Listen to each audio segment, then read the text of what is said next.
At yung sinasabi mo na mga proyektong guni-guni, so meron ka ng informasyon. Kasi nga nanggagaling ito doon sa pinaka-corrupt na budget. Right, 2025 budget. 2025 budget.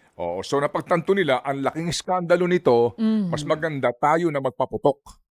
Kaysa naman iba pa ang panggalingan. Kasi paputok na rin siya eh. Oo, tama. So mas mainam na tayo ang magsimula. Kumbaga sa atin manggaling ang credit na kami nga nag-bulgar niyan eh. So noon pa nila alam. Okay, ngayon mga kapatid, hango po naman din sa ating pong nakaugnayan kahapon, mukha pong ito mga kapatid ay hindi po nanggaling sa Pilipinas as in nagtungo ng Malaysia. Sabi po ng ating pong mapagkakatiwalaang source na lumilingon sa tawag na Opo. Ito po daw mga kapatid ay nanggaling ng Singapore.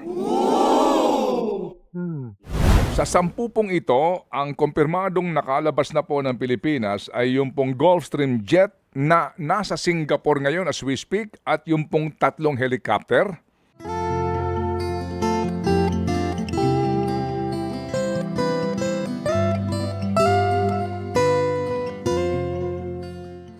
Bagamat tukuin na daw nila kung sino-sino mga sangkot dito. Yun naman pala. Ba't di pa kasuhan?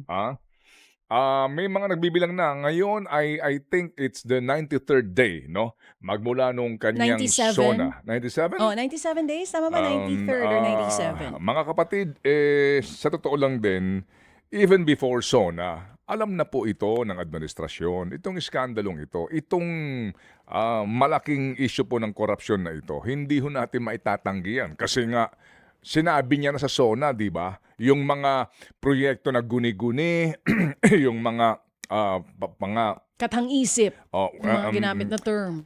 Guni-guni ang ginamit niya. Guni-guni. No? May sinasabi siya na kesyo, mga, yung, ang tawag doon, yung, kaya mo yung sige, kickback. Kickbackan.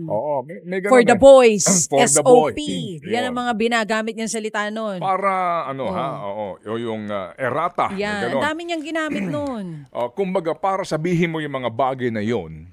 At yung sinasabi mo na mga proyektong guni-guni, so meron ka ng informasyon. Kasi nga nanggagaling ito doon sa pinaka-corrupt na budget. Right, 2025 budget. 2025 budget.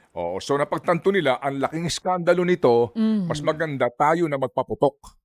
Kaysa naman iba pa ang panggalingan. Kasi paputok na rin siya eh. Tama. So mas mainam na tayo ang magsimula. Kumbaga sa atin manggaling ang credit. Na kami nga nag-bulgar niyan eh. So noon pa nila alam. So kumbaga, sorry po, no, sa pananaw ng iba, yung narrative dito ay kontrolado ng ilang mga, alam niyo na, gusto hong, kumbaga, buuin ng kaisipan na wag natin silang sisihin kasi sila nga ang nagpaputok nito. At ngayon, para po, kumbaga, mapahupa ang nagliliyab na damdamin, halimbawa nila Aaron Tolentino, ni Nanay Ining, ni Tatay Ernie dyan sa Hagonoy, na kumbaga ground zero nito po mga ghost projects na ito, magbuo tayo ng ICI. Bumuo tayo ng independent daw na Commission for Infrastructure na hindi rin naman nagmamadali. Bahagi yan bukas ng ating pong pinaghahandaan na Think About It episode. Bukas ba o today? Kapag umabot today. Today. Decidido na ba tayo sa title? Sigurado bukas. Anyway, so ba't ba ako napunta ron? Kasi nandito tayo sa air assets na sinasabi ay frozen. Doon ka nagsimula. Frozen, pero... Hindi, kaya ang pinanggagalingan natin ay yung pong sabi kahapon ni Pangulong Marcos. Na huwag kayong magmadali. May binanggit siyang term kanina. We wanna do it right. We don't wanna be in a hurry, something like that. Tama naman. Gusto nyo ba magmamadali? Parang gusto nyo ba madaliin pero mali? Mabagal pero tama. Parang ganun sa Tagalog eh. May punto ho naman din, di ba, na hindi mo dapat minamadali. Kasi nga dapat yung kaso ay solid. Airtight, sabi nga nila. Pero, nasa na yung low-hanging fruit na sinasabi? Hindi ba na mas madali, kumbaga? Magandang halimbawa dyan, yung ating halimbawa sa ating Think About It. Klaro na, di ba? Klarong-klaro na. mambabatas, asawa niya, sila ang mismong rehistrado nung bilang may-ari ng construction company. Uy, di lang isang mambabatas yan. Madami-dami yan. Yun nga. Oo, madami-dami yan, Hindi po ba? ha? Oo. Mr. President, anyway, madami-dami yun. mamaya po hingi din tayo ng reaksyon diyan po sa mga statement po na yan ng ating pong Pangulo doon sa mga sinasabing mga naiinip na dito po sa sinasabing kabagalan ng due process. Ngayon, bigyan natin ng pagkilala itong bilyonaryo.com, baby girl, na naglabas po ng balita na mukha daw pong yung sinasabing mga air assets nitong isa sa mga starring sa kasong ito. Ayaw ng mga arkitekto natawagin tong arkitekto kasi nga daw nagkakaroon ng negative implication para sa mga arkitekto. Hindi lang sa architect, maging sa mga contractors. Yung mga pribadong contractor din no? Ito yung negative na yung natin sabihin, nila engineer. yun ang... Baka di magalit yung mga engineer. Ito ang pasimuno. Yan.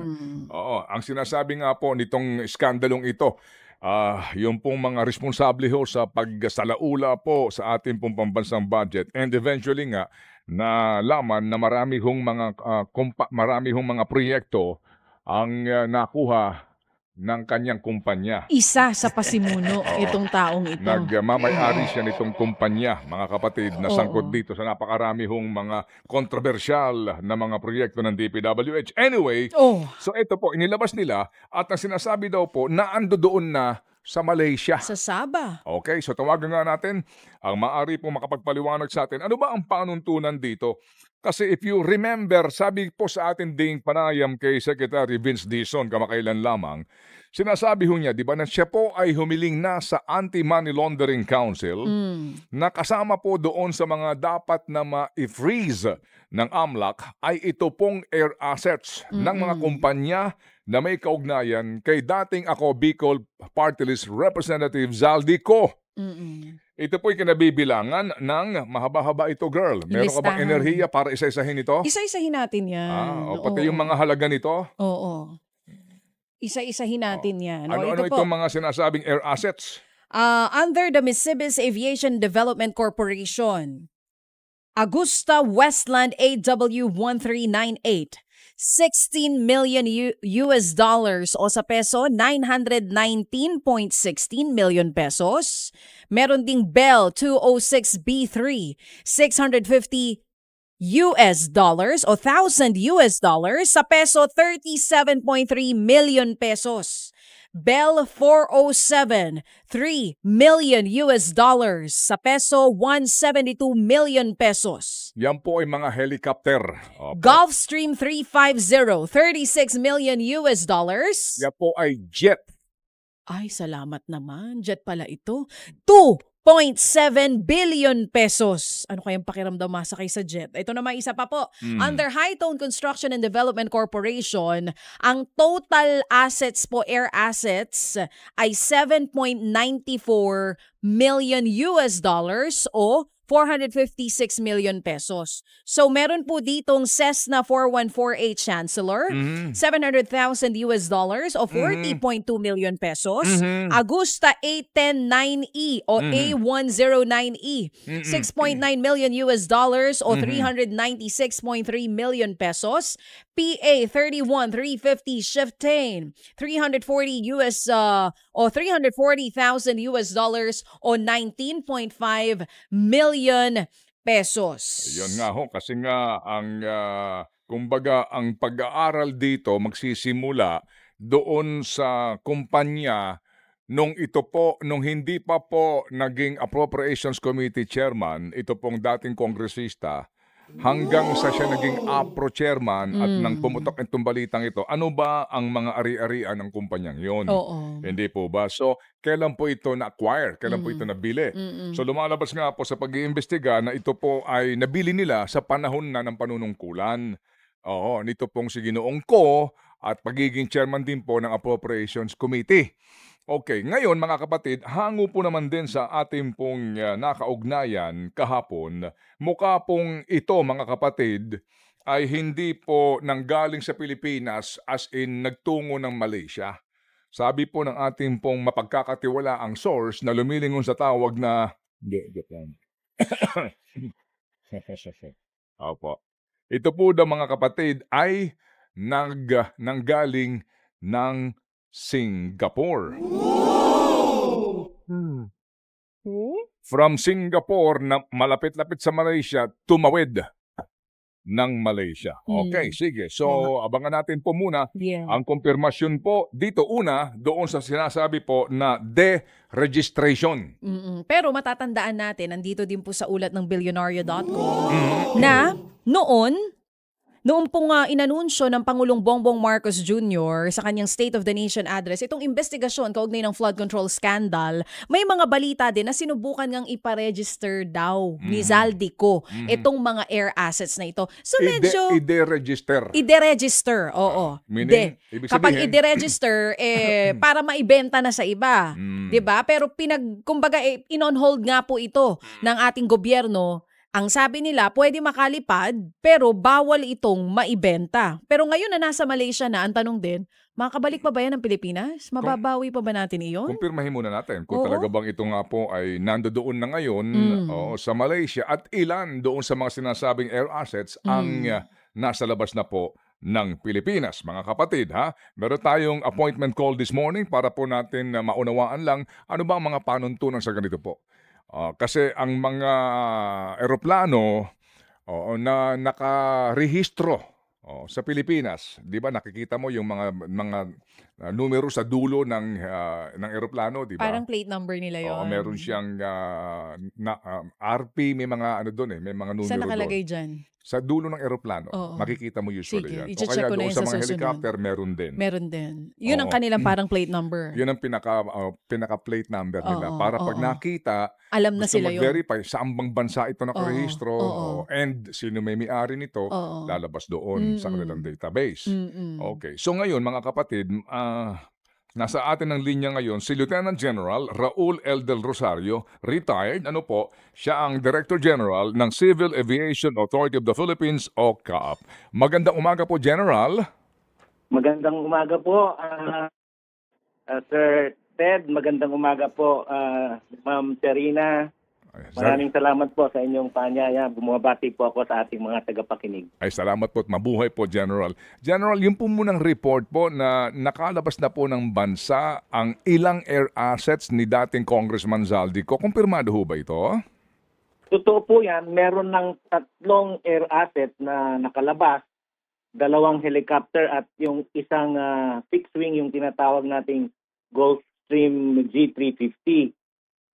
Yung nauna pong nakalabas ay nung August 20 yung isang helicopter at nung August 16 yung Gulfstream 350. August pa po ito.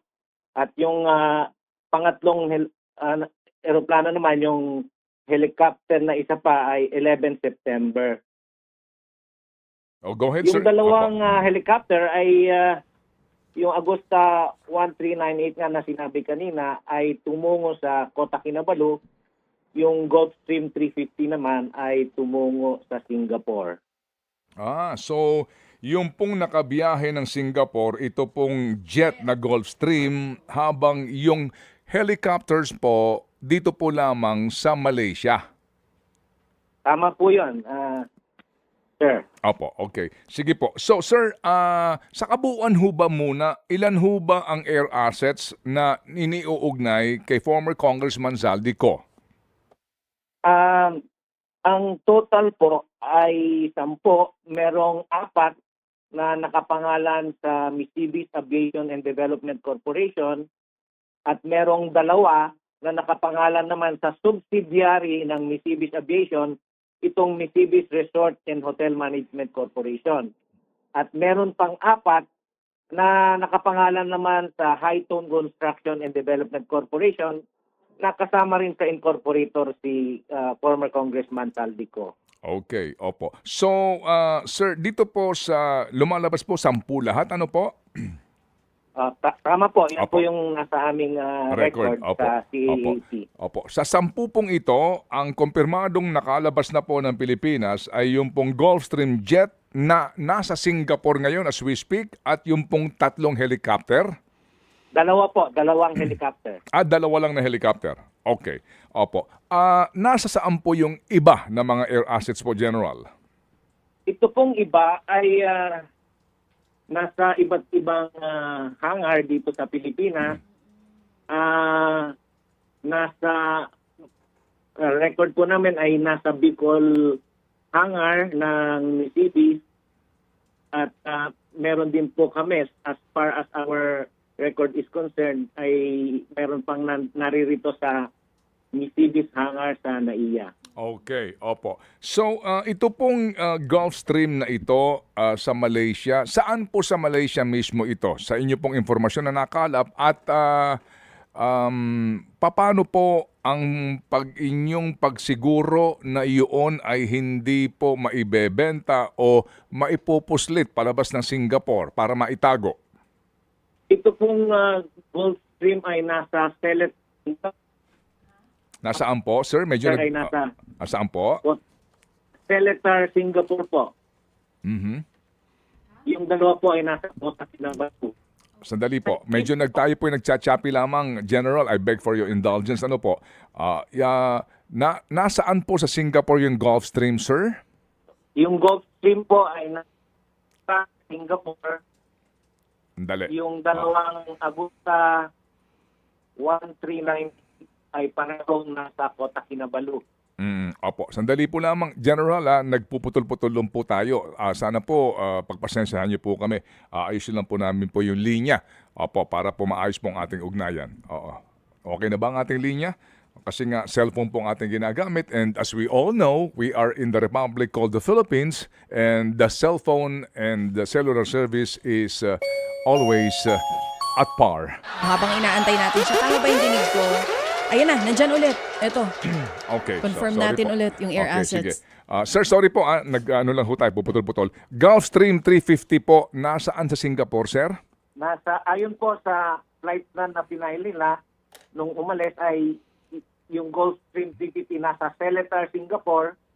Yung dalawang Agusta 1398 ay nasa Kota Kinabalu, Malaysia. Opo. Ito pong Gulfstream na jet ngayon, nakarehistro pa rin po under the Philippines Aviation. So, ano po ang ating pananggalang na hindi ito maipupuslit kaya? Talaga ho bang ito po'y naka-freeze na per AMLAC order? As far as our record is concerned, we are monitoring itong mga movement ng mga aeroplanong ito, pero hindi po kami sure kung meron ng freeze order ang AMLA. Wala pa po kaming natatanggap na freeze order dito sa CAAP. So magmula ho nang lumabas yung balita na request nila Secretary Vince, wala pang confirmation. Kapag ho ba meron ng freeze order officially ang AMLAC, dapat may kopya na po kayo. Ano po? Tama po yon.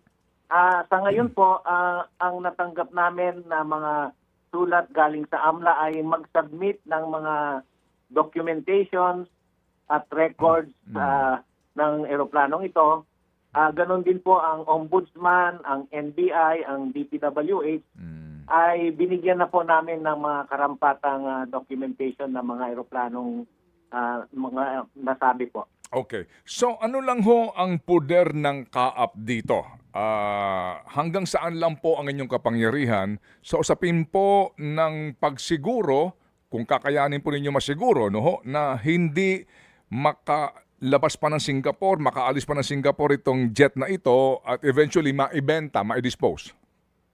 Ang CAAP po, ang regulatory body ng mga eroplanong nakarehistro dito sa Pilipinas.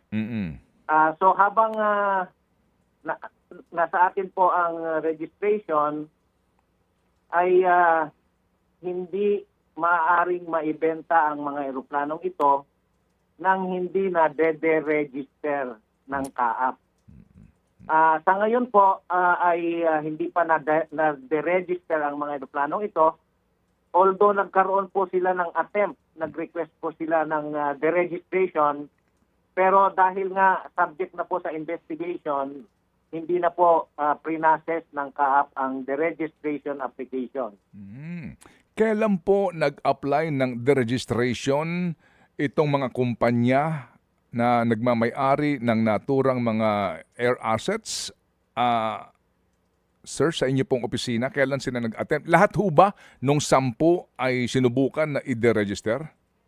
Hindi po. Yung 3 lamang po ang nag-apply for the registration. Yung una, sir, yung unang helicopter nag-apply, umalis siya ng August 20 at nag-apply ng deregistration ng 14 September. Yung Gulfstream umalis ng 16 August patungo Singapore at nag-apply ng deregistration noong 18 August. Yung isa pong helicopter na Agusta umalis noong September for Kota Kinabalu, nag-apply ng deregistration nitong 15 September. So yun ho. Ang ibig sabihin po, nakaalis na sila ng Pilipinas noong magsipag-apply ng deregistration yung 3 eroplano concerned. Opo. Yan ho bang deregistration process ay dapat personal na nilalakad sa CAAP? Paano po ba ang inyong panuntunan, General? May mga proseso po na sinusunod. Unang-una, nag-a-apply ng letter of intent na gusto nilang magpa-deregister. Tapos nag-fill up sila ng yung notarized application form na form ito po ng CAAP at kailangan notarized. Pinipresent nila yung original certificate of registration, original certificate of worthiness. May katibayan po na bayad sila ng mga fees at saka yung sinasubmit din nila yung notarized deed of sale na original at saka clear sa lahat ng derogatory claims, liens, and encumbrances. Yan po yung mga hinihingi ng CAAP. Pagka nasubmit po nila yung kumpletong mga requirements, ini-evaluate po ng CAAP, sini-check yung kung verification po ng mga signatures at authorization at tinatanong din ng CAAP kung ano ang intensyon. Bakit? At kung ito ba ay may coordination na doon sa state na kung sakali man ay plano nilang ipa-register yung aircraft pagka natapos ng ma-register dito. Meron din pong mga situation na ang mga nagpapa-deregister ng aircraft ay yung mga talagang wala nang economic value, yung mga scrap na at saka yung mga idodonate sa mga museum o sa mga education purposes. Dito po sa sa mga involved na 3 eroplano, ang pakiwari po namin ay may intention nga na ibenta dahil napakagandang eroplano ng mga ito. Ang intention ay mawala lang sa regulatory powers ng CAAP at malaya na nilang magawa kung ano man ang gusto nila, kung ibenta man o ano pa. So ito po yung mga process at mga requirements Manong Ted. Opo. So General po, yung 2 kasing Agosta na helicopter, ito yung pinakamahal sa kanilang air assets na ito yung pinakamodelo, kumbaga ano po General, pati yung Gulfstream ano? Tama po. Yung mga bagong eroplano ito at mga talagang mga mamahalin. Opo. Sa listahan ng kanilang mga air assets, ito yung mga pinakamahal at modelo. Kaya sana nga, gusto nilang i-dispose obviously. So, kumbaga kapag ikaw magbebenta sa abroad, hihingian ka noong bibili, kung saan mo ipaparehistro yan, hihingian ka ng dokumentong ito na clearance kumbaga sa local sa ating CAAP. Ano po? Tama po yun. Hihingin ng recipient country yung deregistration certificate na manggagaling sa CAAP. Pag wala po silang maipakitang deregistration certificate na galing sa CAAP, hindi po nila maire-register yung eroplanong yon sa ibang bansa. Opo. Lalabas na colorum, kumbaga, ano po, General, no? Tama po. Meron, kung sakasakali ho ba, meron ba hong pananagutan ang sinumang individual sa labas ng bansa, ano po, na bibili ng mga gantong eroplano o helicopter ng walang karampatang dokumento gaya po nitong deregistration sa ating po bang panuntunan, would you know, General? Meron po dahil ayon ho sa panuntunan ng International Civil Aviation Organization, ito ang sinusunod ng mga Civil Aviation Authority ng 193 countries.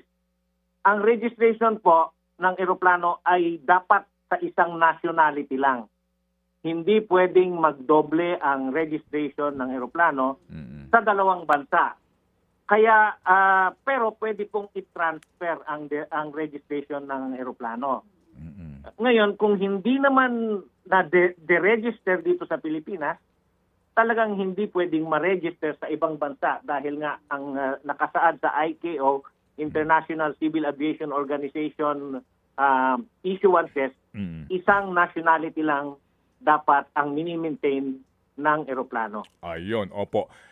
General, kapag ho ba maglabas na ng actual freeze order ang AMLAC sa air assets na ito, pwede na bang ano ang disposisyon po ng CAAP dito po sa tatlong air asset po na nasa labas ng Pilipinas? Unang-una po, ang pwede namin gawin ay makipag-coordinate sa Civil Aviation Authority ng mga bansa kung nasaan itong mga eroplano. Ipapahiwatig natin sa Civil Aviation Authority ng Singapore o Malaysia na meron ng freeze order ang gobyerno natin at hihingi tayo ng tulong na i-implement kung ano man ang recovery procedures ng gobyerno po natin. So meaning, abisuhan lang po yung mga CAAP counterpart ninyo sa Singapore at saka sa Malaysia na meron na pong official na freeze order dito yung Anti-Money Laundering Council para lang po tulungan tayo na mapangalagaan yung mga assets na ito na hindi makalipad. Ganun po ba yon, General? Tama po. Pwede nating hilingin na extension ng implementation ng freeze order ng bansa natin ay isa katuparan din ng Civil Aviation Authority ng concerned countries. Opo. Pwede bang gawin ng CAAP na mag-deploy kayo ng inyong mga piloto para sakyan yung mga assets na yan ibalik sa Pilipinas? Is that within your authority? Pwede pong gumawa ng arrangement ang CAAP. Pwede naman pong under supervision ng CAAP yung paglipad ng mga eroplanong ito. At siyempre kasama ang iba't ibang government agencies na magiging involved doon sa recovery. O pwedeng sabihan yung may-ari, yung nakarehistro na iuwi nyo yan sa Pilipinas at sasamahan kayo ng mga CAAP personnel para masiguro lang na talagang uuwi kayo sa Pilipinas. Ganun po. Pwede po, pwede po. Sa katunayan po, yung oversight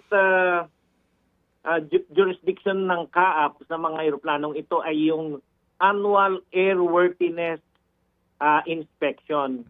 Binabantayan po kasi ng CAAP every year, tinicheck kung ano yung mga condition ng mga eroplano para tungkol sa safety and maintenance. Opo. Hindi naman to concerned dun sa recovery, pero this could be used to access itong mga eroplanong nasabi. Opo. May tanong lang po si Zarina. Opo. Lieutenant, si Chapo Anong ito. lieutenant? Oo, General siya. Lieutenant General. Opo. Sir, binabanggit niyo po kay Sir Ted, kung maglalabas na ng freeze order ang AMLAC, pwede kayo makipag-ugnayan dito sa mga bansang ito kung paano yung procedure nila sa pagbabalik sa atin nitong mga air assets ni Zaldico. Pero, pwede rin bang ang isang bansa ay tumanggi na makipag-coordinate po sa inyo? Kahit pa dito pa sa Pilipinas naka-register yan?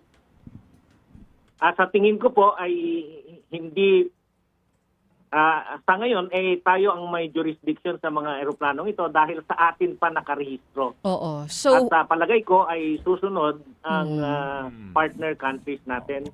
Alinsunod sa mga patakaran natin tungkol sa pag-regulate ng mga eroplano na nakarehistro sa atin. So malakas po ang chance na maipapabalik pa ito sa Pilipinas kasi may mga balita na matindi daw po ang impluwensya nitong si dating Congressman Zaldico sa Malaysia. Sa tingin ko po, kung meron tayong mga hawak na ebidensya at meron tayong mga court orders o utos ng mga kaukulang ahensya para sa recovery, mai-implement po natin yan. Oo, yung sinasabi niyo po kanina na rules ng CAAP na sinusunod ng 193 countries, kasama po dito yung Singapore at Malaysia.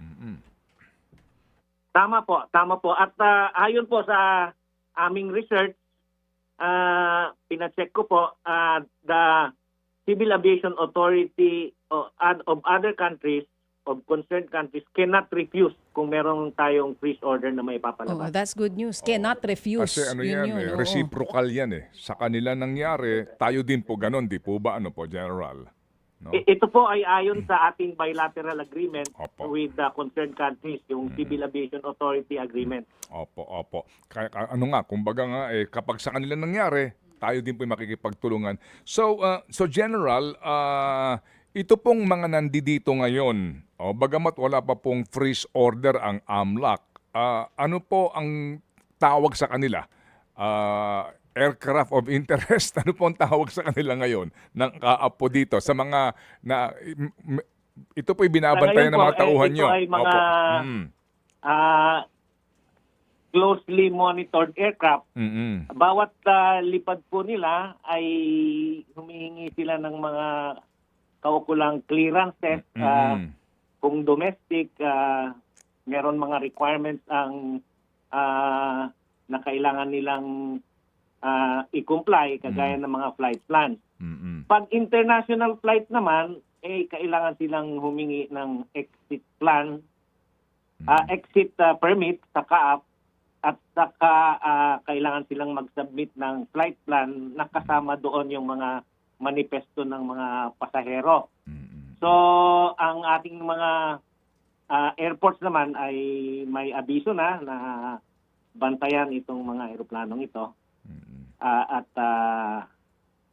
ipaalam kaagad kung meron mga request for flights or request for exit permit. Opo.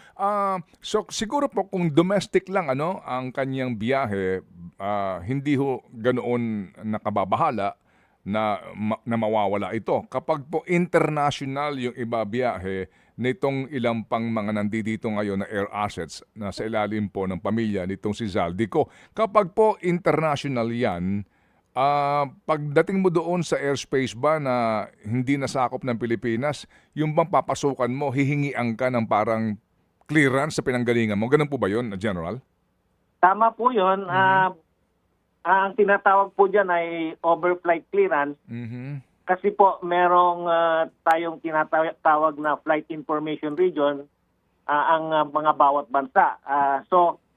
Pag tumeko pang isang eroplano at mag-e-exit na siya sa flight information region ng Pilipinas, kailangan naka-coordinate na doon sa airspace ng bansa na pupuntahan o dadaanan. Ayun, opo. Sige, so sir, ano po ang record nitong tatlong na nakalabas? Sino mga pasahero nito? Meron ba silang pasahero nung lumabas?